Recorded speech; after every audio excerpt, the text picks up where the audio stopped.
So I thought I'd throw the stream live for a few and basically talk, like, catch up on one of the big topics on esports that we haven't had a lot of time to kind of like get into because I've been doing the football streams and a bunch of other stuff. So obviously the big story, one of the biggest stories I thought that happened recently was all this Adderall stuff coming out over in Call of Duty, and I'm not a Call of Duty guy, although I've reported on it a bunch of times and attended multiple events, and I got friends in the Call of Duty scene. I've always been adjacent to it. I've even worked Gfinity events, um, but I don't delve into it. There's not enough time in the day. I think if you're going to specialize in a couple of fields, it's very hard to kind of dive into everything and be an alleged expert, in multiple games, and that's never been my, never been my desire, really. So anyway, there was this big story that broke where a player basically came out and said, a player called Hook, who came out and said basically that they'd been abusing Adderall at various points in their career, including when they had runs to win championships, and that they'd kicked it and they got off it. We're now living a more healthy lifestyle, but that in that time where they'd gotten clean, there were a lot of people that were essentially pressuring them to get back to taking Adderall, being dismissive of their, kind of like rejection of it and not wanting to do it. And I've said for years, it's a prevalent problem in North American esports in general. It isn't really just a Call of Duty thing, although it does. I'd argue that's the biggest one, right?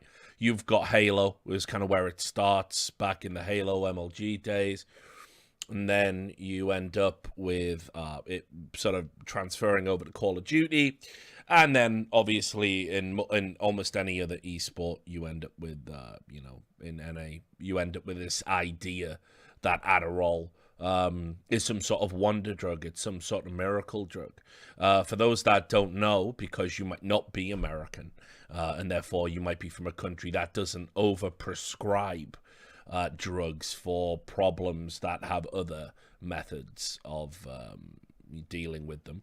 Essentially, Adderall is a drug that is prescribed for a variety of attention deficit disorders. It's an amphetamine, and it sharpens attention, ability to focus, and obviously energy levels as well. That's what amphetamines do. They are stimulants after all. And in America, if you're a student, it's very easy to get. Certainly, it's getting increasingly harder, but it's still pretty easy. And if you go back 10 years, unbelievably easy to get. Anybody who says they were having trouble concentrating could probably find themselves with a script for Adderall. And indeed, one of the ways that it sort of started to spill over into esports was young people were getting Adderall to help them with their studies, whether or not their studies were suffering as a result of any ADHD or other disorders that might impair their focus. Hard to say. Could just be because they're playing fucking video games all the time, right? Who knows? And so one hand essentially washes the other. And if you go to a doctor saying I'm having difficulty concentrating, and you're also heavily into esports, you've got the Adderall on hand, you're like, well, I need to focus for the esports, you pop them, and maybe you give them out to some of your colleagues at a LAN event.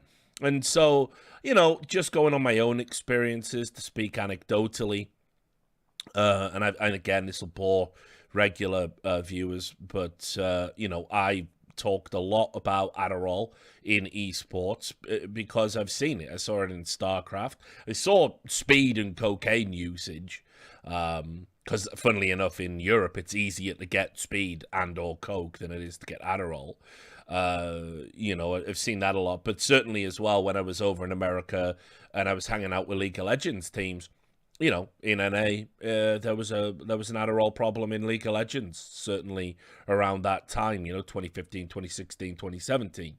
And so much so, and I've told this anecdote many times, I talked to a Riot staff member And this was when ESL introduced drugs tests for the first time, because Semphis in CSGO had said, oh yeah, when we were in that Cloud9 team, we were all on Adderall. So ESL introduced drugs testing. Basically, a Riot staff member said to me, we couldn't have drugs testing in League of Legends, or we'd probably need to ban 50% of the North American players. So the idea that these development companies aren't aware of the issues, it would be absurd. If somebody like me can just sort of blunder their way through esports and see people openly taking Adderall, openly conspiring to obtain Adderall under deceptive methods, distributing Adderall to other players, managers distributing Adderall to their players, managers coaching players on how to get Adderall from psychiatrists and general practitioners, I think it's fair to say Riot Games probably have an understanding that there was an Adderall problem in League of Legends at that time and chose to ignore it. Now, I'll also add, because whenever I say anything, people like to go and look and try and find contradictions, because people like to, you know, do gotchas on Richard Lewis. It's very hard because I'm usually incredibly consistent, but obviously it's not impossible that I have, you know, contradicted myself or changed an opinion. So just to lay all that on the table, when ESL started drugs testing, and specifically drugs testing for Adderall, I noted my objection. And I'll tell you why. First of all, I don't trust esports authorities to make a cup of coffee. I wouldn't trust them to do that. If I asked for milk and 2 sugars, I'd probably get a cup of hot steaming piss. So the idea that these guys are going to be competent enough to drugs test people is absurd. I also know esports is a petty and vindictive industry where people use information against people to essentially blackmail, blacklist, blackball, pressurize, fuck people over in negotiations, and they treat it as competitor intelligence. The idea that I would ever feel comfortable with ESL not having a list somewhere of players that had taken drugs, no, that doesn't sit easy with me either. Who even knows what type of backroom deals get done, right? Who knows if, like, maybe someone does test you know, positive for a stimulant, and then actually it's okay, it's only esports, so let's work something out. Maybe you could do a little promotional work for us on the side, and we'll make that unfortunate swab test disappear. Esports is an inherently corrupt industry with no oversight, so the idea anyone should have the authority to drugs test you is completely ridiculous. On top of that, I want to add that it seems to me something of a nonsense as well, that one of the things that came out of the Semphis admission that led to CSGO doing the drugs tests was that some people didn't like it. It didn't help. And I understand the general theory behind Adderall and how it works and how it increases focus. Like a lot of stimulants, if anyone here has ever taken a stimulant, if you're not prepared, it can be very unpleasant. You'll probably, if you don't know people who are like washed up drug users like me, you probably know someone who's very much a gym rat. Go ask them about the first time they did pre-workout and didn't realize that actually having a cup of coffee on top of that was a very bad idea. They'll tell you about the palpitations, the jitters, the sweats. They will tell you it was deeply unpleasant. And so with Adderall, there is no guarantee that when you take it, you're going, if you're a casual user or if you're using it just for one tournament, there's no guarantee it's actually going to help you focus. In fact, the only thing you might be able to focus on is, why the fuck is my heart beating so rapid? I'm dripping with sweat. I'm having a very bad time. So if that's the case, I don't think that's enhancing your performance. There's also not been any studies done into the efficacy of these drugs, also stuff like nootropics and how they impact on esports. And until we have a body of scientific research, I don't want to just get into bed with supposedly prescribed wisdom from other worlds. It doesn't really work for me, that as a rule. So, all of that said, Yeah, I did object.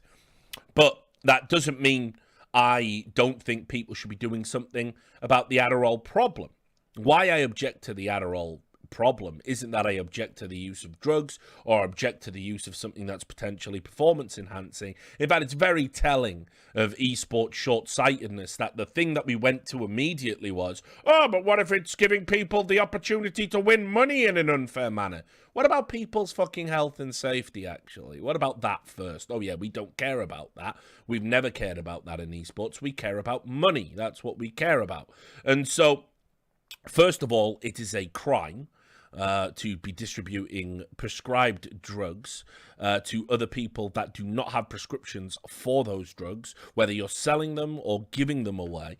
And crucially, it is very dangerous to give somebody unprescribed medication of any kind, let alone a very powerful stimulant that probably shouldn't be as prevalent in American society as it is. And once again, just for the sake of this, when it ends up on YouTube or if it gets clipped or people are like intently watching it because they want to write up a fucking article for their gash clickbait website, there is a known story that journalists can dig into where a player at an event, a Call of Duty event, essentially collapsed in the middle of a match and was taken away by paramedics, and it was deemed that actually what had happened was they'd had too many energy drinks. Now, of course, that can be a side effect of too many energy drinks, but that isn't what happened in this case. What had actually happened was the player had taken Adderall, taken a lot of Adderall over the course of a long day, and those were the side effects. Very dangerous. The truth should have been told. Alas, when I started digging into it and poking it with a fork, essentially what happened was nobody wanted to tell the truth, bizarrely. Not people who were involved with the tournament, not people that were involved with the team, not people that were involved in the org, certainly least of all, the player themselves. And so you end up in this fucked up world, esports it's called, where basically we continuously have turned a blind eye to something that's going on. It's not even beneath the surface. It's very out. It's very open. You won't know. You couldn't interview a professional Call of Duty player currently active in the CDL and say, are you aware of anyone taking Adderall for performance-enhancing purposes? And if they said, no, I've never heard of that, you couldn't in good conscience take them at face value. They would be lying to you. And certainly that would have been true throughout the history of MLG events and everything else. I've talked at length with an Adderall dealer who I won't name, somebody who started out pretty much as I said, started taking it themselves, started taking it to events, started realizing they could sell it at events, started selling it to players at events, then quit, then gave up because they realized, they had that crisis of conscience everyone does after they've benefited from the bad thing for a while. And they basically said, listen, I could give you dates, names, times of all the deals that I did, of all the people I sold it to, what tournaments I sold it to. But I figured that one was probably too hot to handle, frankly. And that was before any of this even. I want to say that might have been as early as 2014, early 2015. I don't know. Hard to remember everything. So all of that's important to remember, right? Because when we start talking about this story about a guy called Hook, this is a guy that he was over at Dallas Empire, got benched, moves to 100 Thieves, gets benched again, right? And as a result of that, he felt he had to go public and talk about why that was and what was going on in his life, because there was a lot of negative perceptions about him as a player. And one of the things you'll understand, and what I've talked about a lot is, this is why it's important that we have people that sort of protect whistleblowers and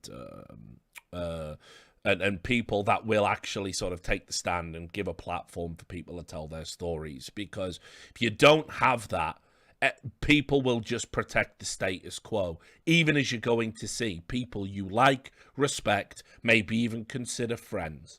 Because at the end of the day, esports is such a corrupt business.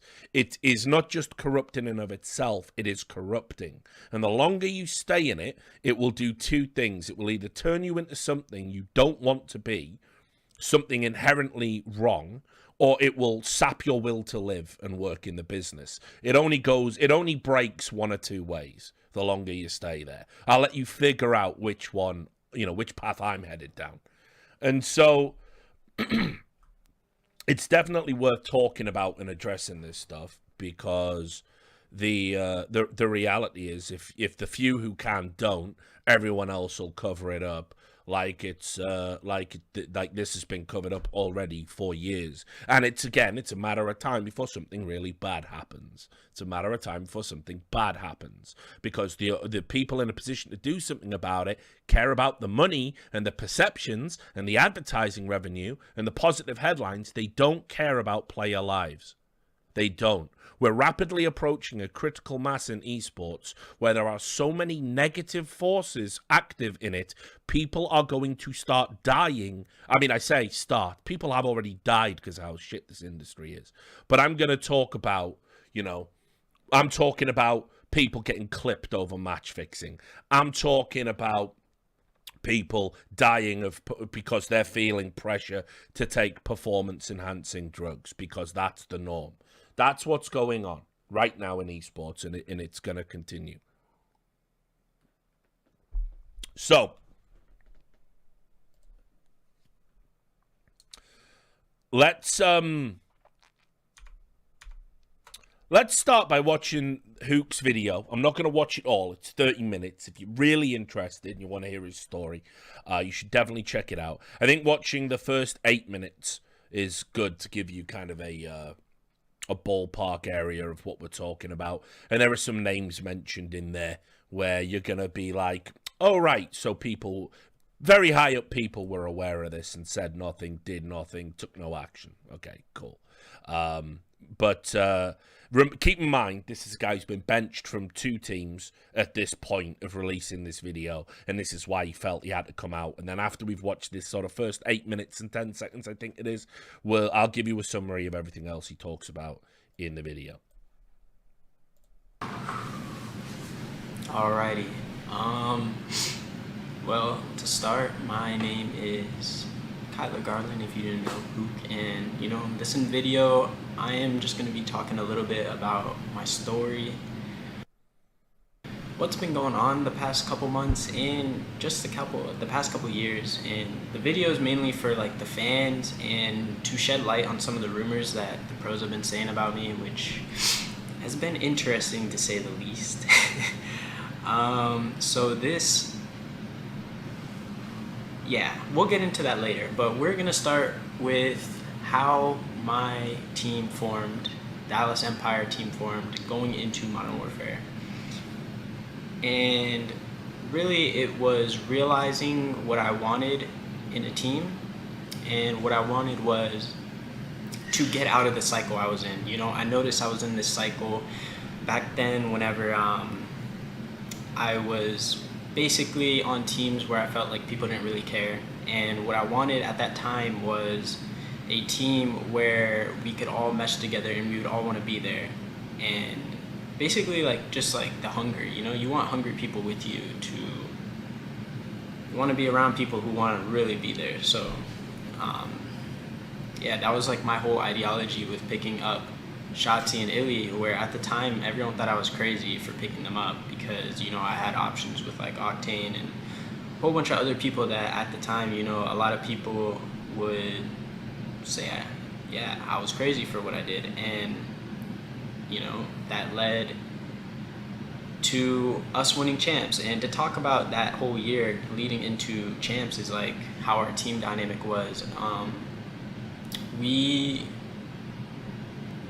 had like lots of respect for each other, me, Shotzi, and Ilya especially.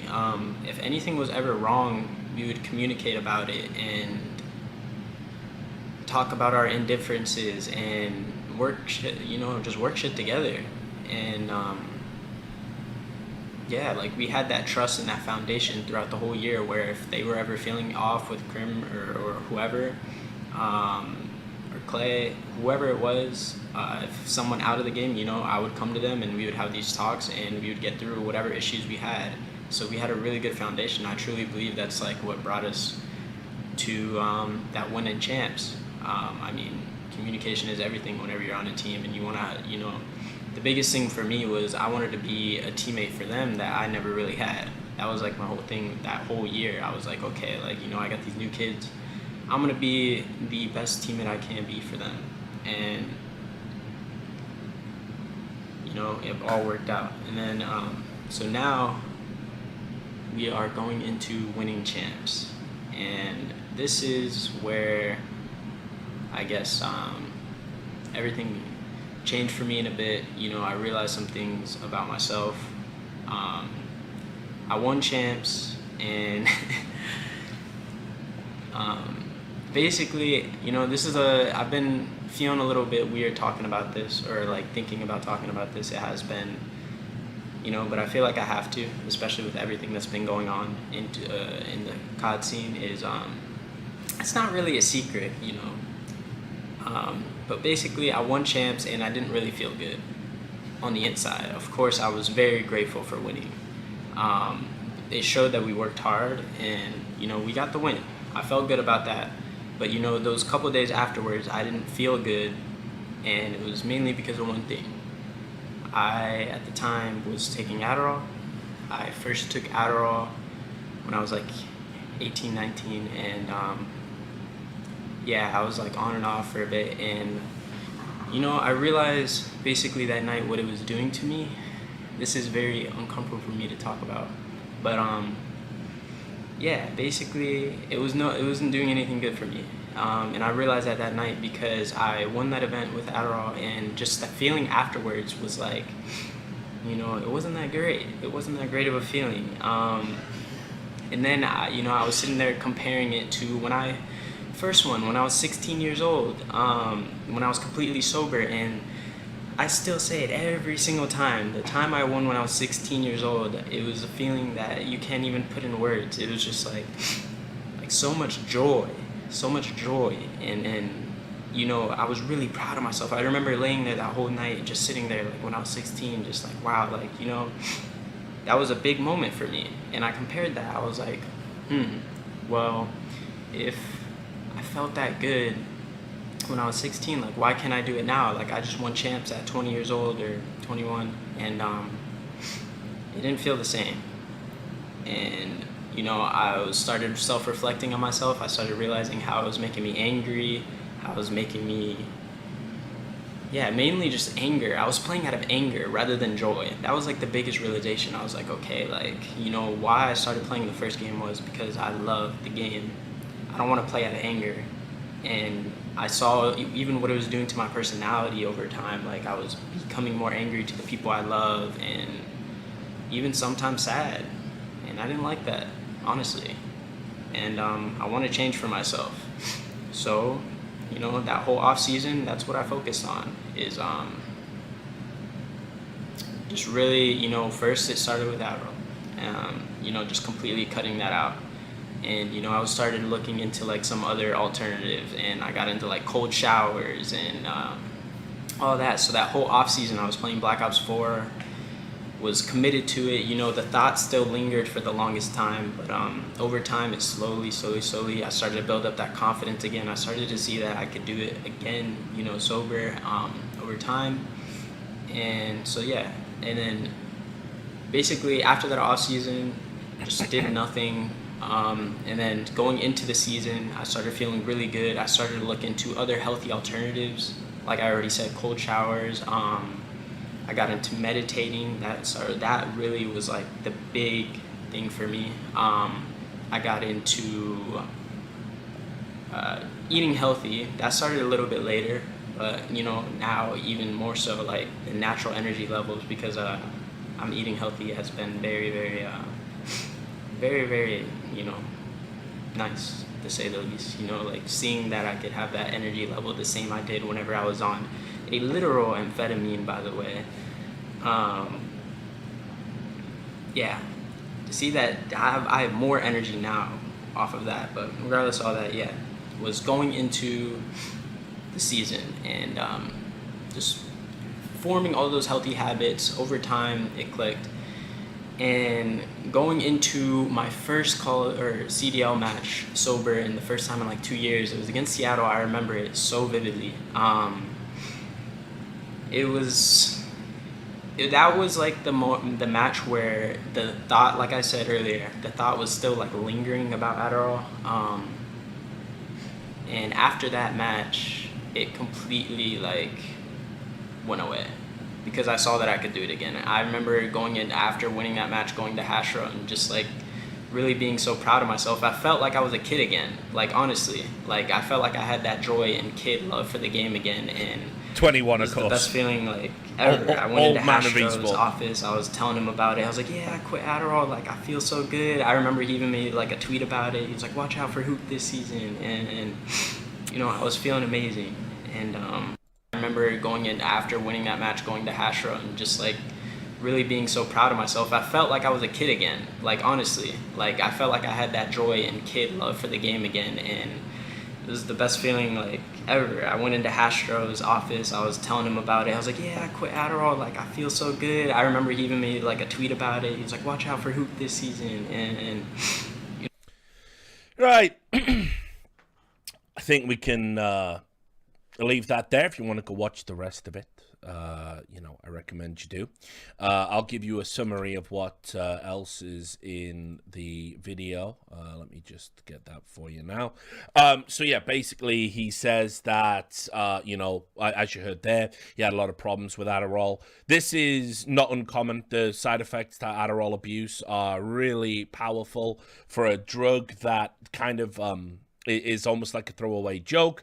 It's not only does it have terrible side effects like a lot of amphetamines, it's probably also the worst time to be doing it while you're still developing and coming online, because side effects can include, at the more mild end, sleep disorders, depression, mood swings, fatigue, but then you get right through to the other end and it can induce hallucinations, you get drug psychosis, can have dietary disorders, it can lead to problems with your intestinal tract, suicidal ideation. Adderall is not a fucking joke, and this is another reason why people should be only taking it under medical guidance. And, you know, on top of that, it's probably also worth noting that one of the things that'll happen when you come off a drug like that is, you know, psychoactive, does alter you on a metabolic level, is going to have some side effects when you come off it. You are going to be looking for other things. So, yeah, I'll smirk and laugh when he says cold showers, because, listen, cold showers will give you a ring-a-ding-ding, but not like amphetamines will. But it's definitely better that you're doing things like cold showers, cups of coffee, regular exercise, better diet than abusing an amphetamine. That goes without saying. So people need to know as well that quitting a drug like that, cold turkey, can be very dangerous. And generally, most medical practitioners will taper you off. You don't just wake up and stop because of the profound effects it can have on body and brain. So it's important to know all of that, right? And he was clearly going through that, and people saw him going through that and did nothing about it. And I don't want to get into this. I don't want to open that can of worms. But I'm just going to say, if you're a manager in Call of Duty and someone comes in your office and they say, hey, you know, I'm fucking quitting Adderall and I've, you know, been abusing drugs to perform in a video game and I'm quitting it, and you're going, hey, man, like, you know, good for you, and trying to gas them up on Twitter rather than, I don't know, trying to help them find a medical facility to help them with that, or, you know, making sure they're safe or in a good place, you know, your priorities are wrong. But it's esports, so everyone's priorities are wrong. No one cares. No one cares about people, just about money. So yes, in addition to that, he said that when he didn't do well in the finals, one of his teammates, who he didn't name, called him and said, like, listen, why are you eating healthy? Why are you, you know, not using Adderall anymore? Just shut the fuck up, take the Adderall, why are you being positive? So that led to some problems. Then he ends up getting benched because the team are a little bit distrusting. And one of the things to notice, just in general, as a rule as well, it's kind of like being a dirty cop, isn't it, when you're doing something like that? Because if everyone else is doing it, or if everyone else is expecting you to do it, or if everyone else is banking on you to do the bad thing to have the net benefit for them, and everyone's doing it and there's a code of silence, the moment you stop doing it, the trust of the corruption is kind of broken. That strand of trust goes out the window, and suddenly, well, we can't rely on you anymore, so how can we have you in our inner circle? So he gets benched. Hook says he tried to reason with them and say, listen guys, I'm gonna get my performance back, I need you to support me in this. People talked over him, people didn't want to listen to him. So anyway, basically he got told that he got benched, it was all done.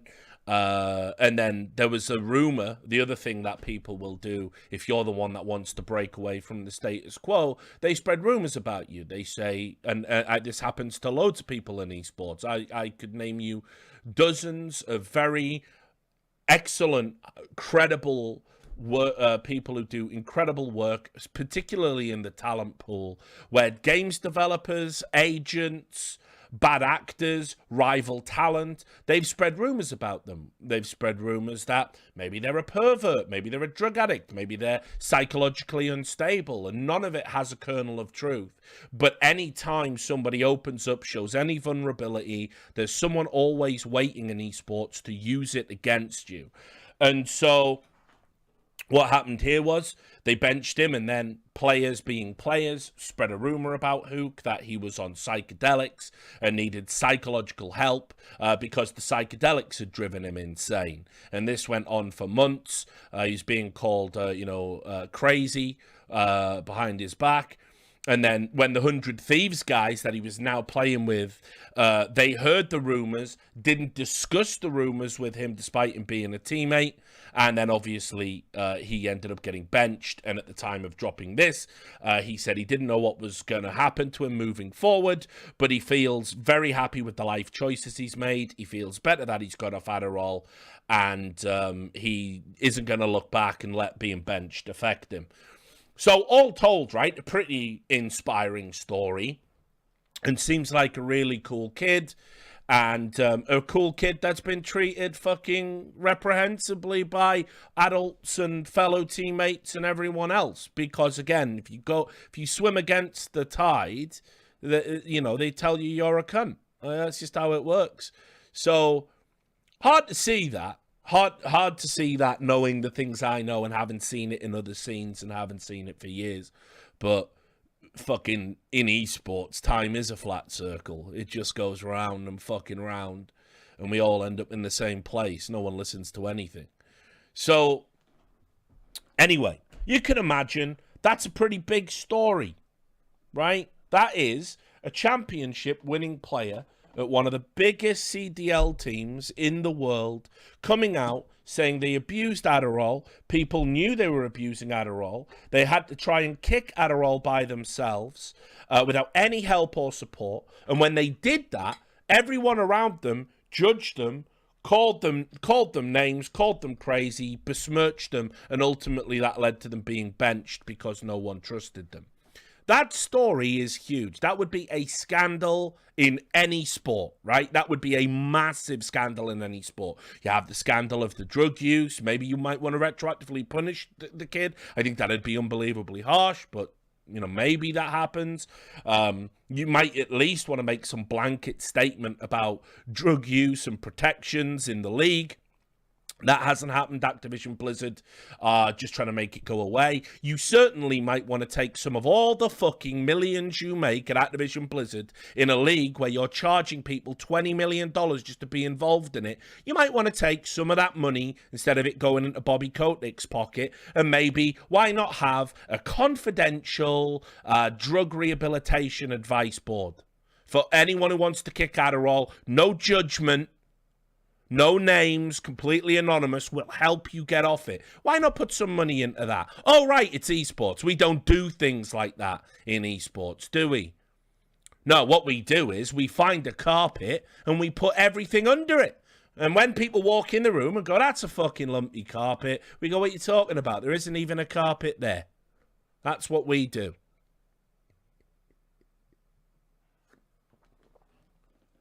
So let's get to the next chapter of what makes this scandalous. And that is because one of the things that is essential to fixing problems like this, and be under no illusion, as I said, this is a serious issue, a serious topic. You know, we have to be able to talk about it, at least. You must be able to talk about it openly, free from judgment and free from reprisals. And people need to be able to get round a table, inform the fans, right? Inform the stakeholders. And then we need to make decisions collectively about what we're going to do moving forward to make esports a better place, right? But it's esports. No one's interested in making it a better place. We're making it we're interested in making it a more profitable place. So let me just get this for you. Hang on, where the fuck did I put it?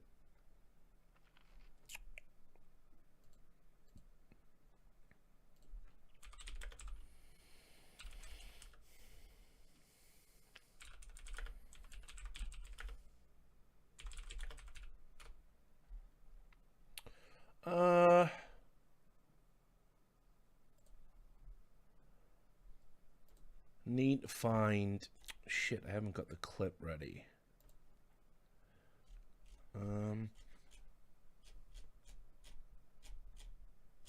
Thought I had it there. It's going to be on one of my 500 tabs, I'm pretty sure. Where is it?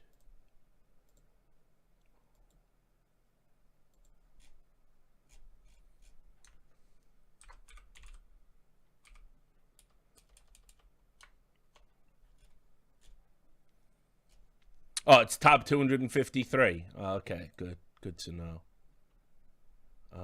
It's not, though.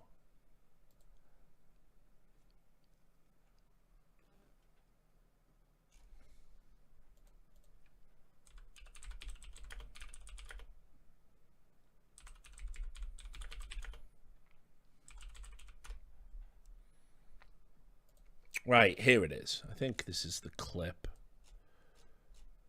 Yeah, we got it. Okay. Right, so there is a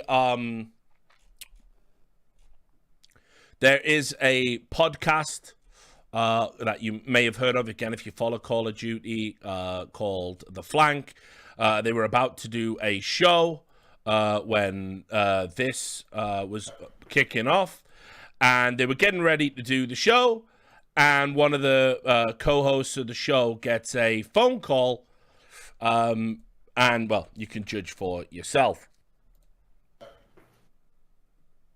He accidentally leaves himself unmuted. Oh my god, what is happening?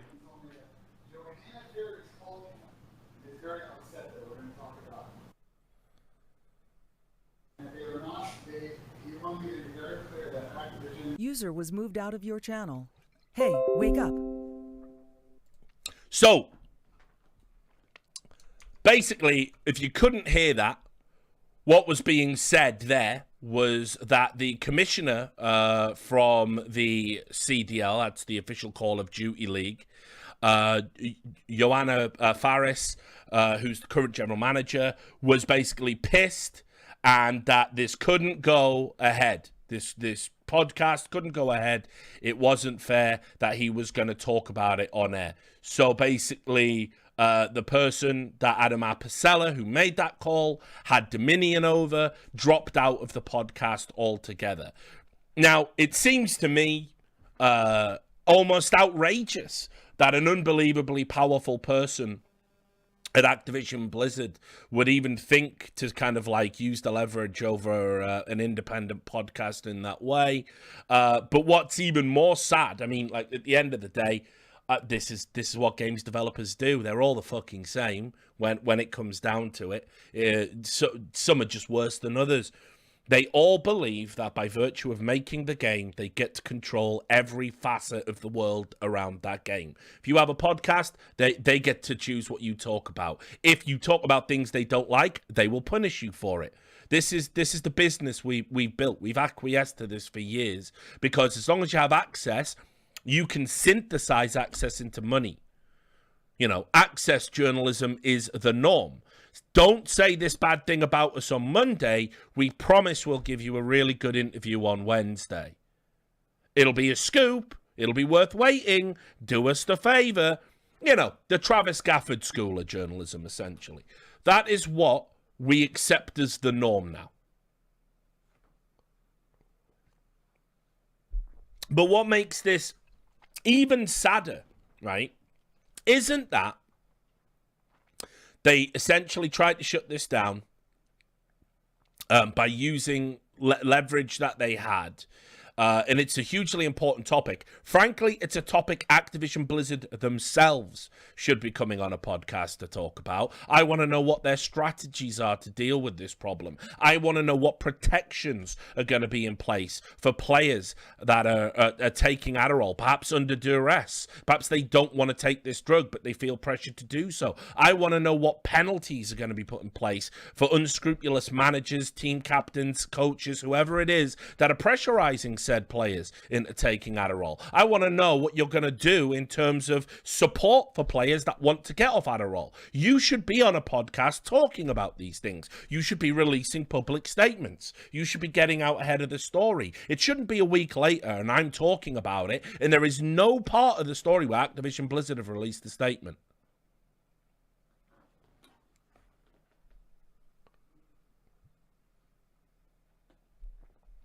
Not one.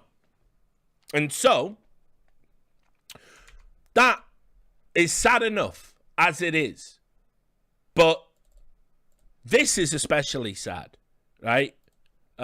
Because when it turned out who the phone call was, it was, of course, with Adam Abasella. You know him as MLG Adam. You know him as this great guy that ran, you know, really cool Counter-Strike events, MLG events. We all loved them, X Games, all of that stuff.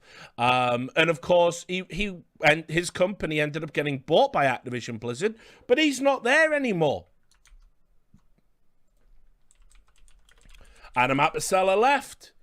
And he ended up having a startup called Esports Engine. Right?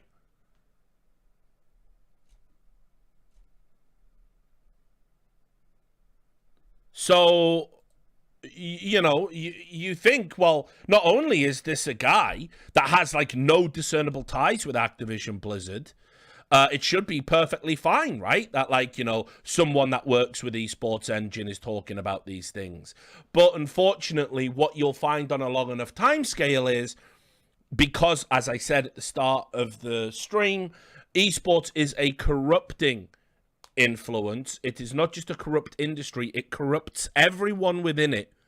That it was Adam Abasella that acted as the strong arm for his former company, a company that, by the way, treated him and all the MLG guys like utter shit the entire time they were there. And yet here he is, caping for that company. And so he put out a fucking post on Reddit saying, hey there, I was alerted to what was being posted in retaliation to me calling Ben. Just to be clear, I called Ben and told him I, Adam, did not feel comfortable with him delving into a very dicey issue. If you're going to be mad at anyone, direct it at me. Sorry to ruin the party here, but as an employee of our company, it's not something I felt a member of our team should be diving into. Adam. And keep in mind, Adam Abasella was someone who was known for his transparency when he was in CSGO. If somebody fucked up, he was the guy who came out. If somebody did something wrong on a broadcast, he was immediately out there in the public eye saying that we've done this, and this. For example, when Duncan did the famous tweet, the worst tweet of all time, about the Brazilian people, the Brazilian team that were playing at MLG, it was Adam that immediately got on top with it, dealt with it, made sure that it was dealt with in-house before anything went out publicly. Had the players and Thorin reconcile, tweet things out, tweet an apology out, and say if anything like that ever happens again, Thorin will be off the broadcast. But for now, because we've resolved this issue, we're going to move forward. And even though it's still brought up to this day, at the time, it didn't cause a shitstorm because Adam Abasella understands the importance of getting ahead of things. Now, he's done that part here. But what he's also done is lie. And that's where it's sad. Because on the clip I just played you can hear the person that is being called saying, what do you mean Johan Faris is pissed off? So it wasn't that Adam was saying, don't talk about this because you work for us and we don't want you talking about it. It was on behalf. You were the fucking hatchet man for this big corporation.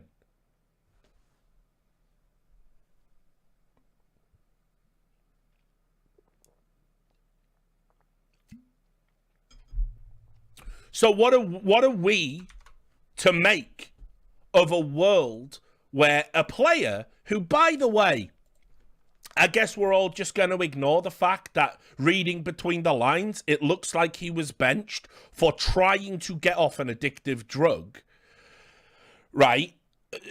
We're going to ignore that. We're going to ignore the fact that he was being pressured to take the addictive drug. We're going to ignore the fact that this is such a widespread topic that when he walked into someone's office and said, I'm not taking this drug anymore, they just went, yeah, cool, yeah. Right? We're going to ignore that. We're going to ignore all of that. And yet, if somebody wants to talk about these topics on a podcast, real shit. Get me Adam Abasella on the phone. He's your employee. You better go and you better fucking make him not talk about this. I want that fucking shut down immediately. And then you come out and you try and act like the lightning rod on behalf of a company you don't even work for anymore. That's somebody, if you'd have asked me a year ago, 2 years ago, I would have said, that guy's a friend. He'd take a bullet for me. He's a guy that does like the right thing. I don't even recognize this guy anymore. You know, this is the problem. People get the VC money, they ascend, they change.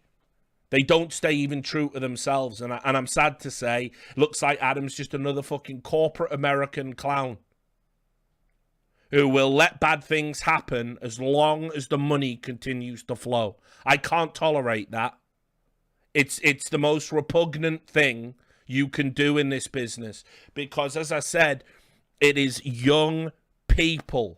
It's young adults. They are vulnerable. We're dealing with young adults a lot of the time that aren't even socialized to the level they should be. You know, you're dealing with 21-year-olds that have the social cues and social awareness of 14, 15-year-olds. And they go out and the social media world eats them up and, hey, take these drugs and do this interview and here's millions of followers and subscribers. Don't do anything stupid. Is anyone going to help me? Is anyone going to guide me? Is anyone going to stop me from making these bad decisions? No. We're not going to do any of that. But if you do fuck up, we'll monetize the drama and fucking burn you alive and then dance as that money rains from the sky and then we'll find another kid just like you and we'll do the same shit. That's esports. You are on your fucking own. You're a dollar sign to these people. It's all you ever were.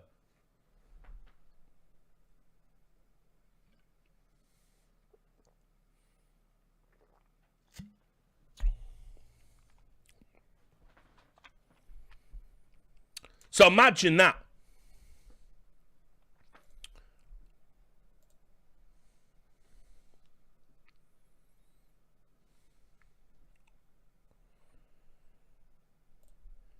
Now, good on Tommy, the other, the host, I should say, of the show.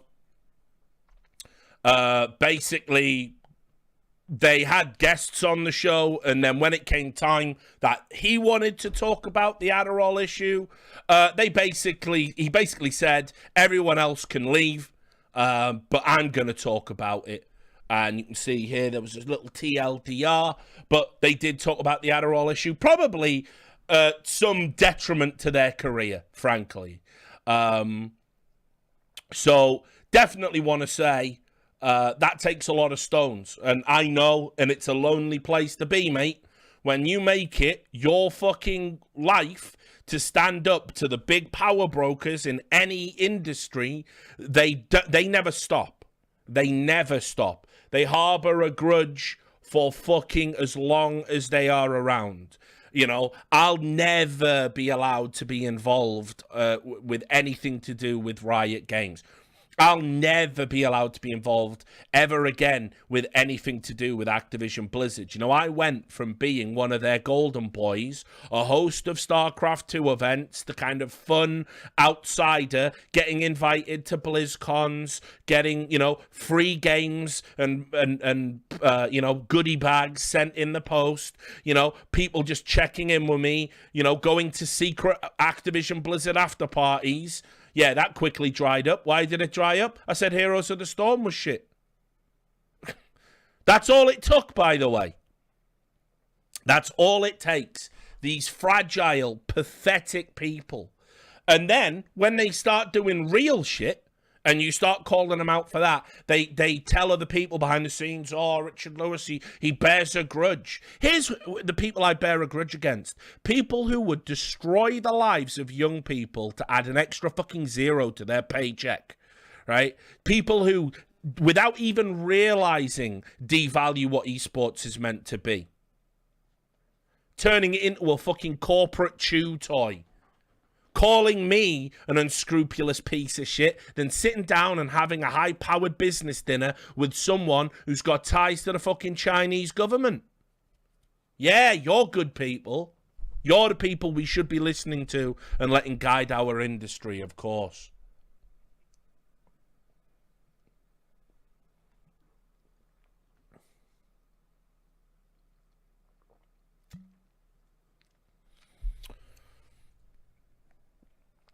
So, where are we at now? Well, put it this way. This isn't even the genie being out the bottle. What's really, really bad is that this is so openly talked about. Even the fucking normie press, the Washington Post, did an article about this, right? This was back in February. Now, you'll have to apologize. It automatically shows in night mode. But look, nobody talks about it because everyone is on it. Adderall presents esports with an enigma. This was February 2020. February 2020. That's the headline. So... don't tell me this isn't a fucking open secret. Don't tell me this is surprising anybody, because it's fucking not. It's just nobody cares. Nobody cares at all. And it's going to be kids like Hook that are going to carry the can